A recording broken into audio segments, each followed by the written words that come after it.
नमस्कार, one India Hindi में आपका स्वागत है। मैं हूं राधिका। रूस और यूक्रेन के बीच युद्ध को अब 28 दिन बीत चुके हैं।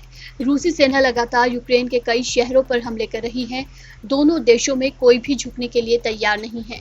यूएन सिक्योरिटी काउंसिल में भारत ने यूक्रेन में मानवीय संकट पर रूस के प्रस्ताव पर वोटिंग से दूरी बना ली। भारत ने पश्चिमी देशों का साथ देते हुए रूस के इस प्रस्ताव पर वोट नहीं किया है। इस प्रस्ताव का ज्यादातर देशों ने विरोध किया।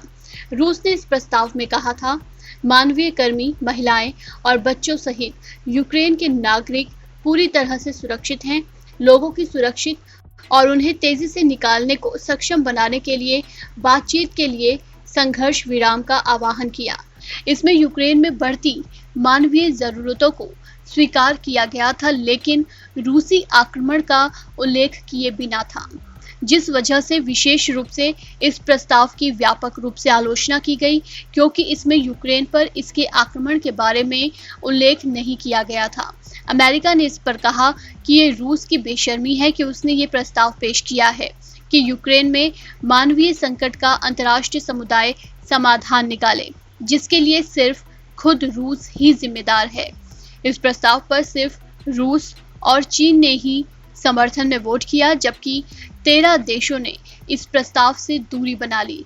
वहीं वोटिंग के बाद सदस्य देशों ने बयान भी जारी किया, लेकिन भारत ने कोई बयान नहीं दिया।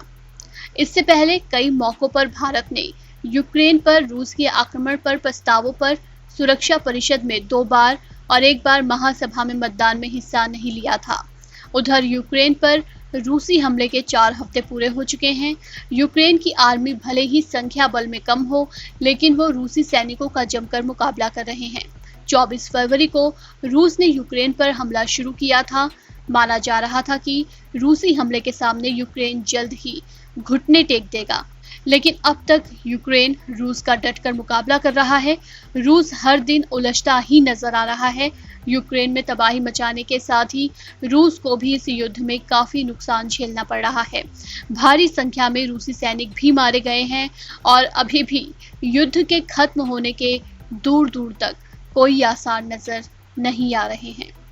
इस खबर में फिलहाल इतना ही। तमाम अपडेट्स के लिए बने रहिए वन इंडिया के साथ।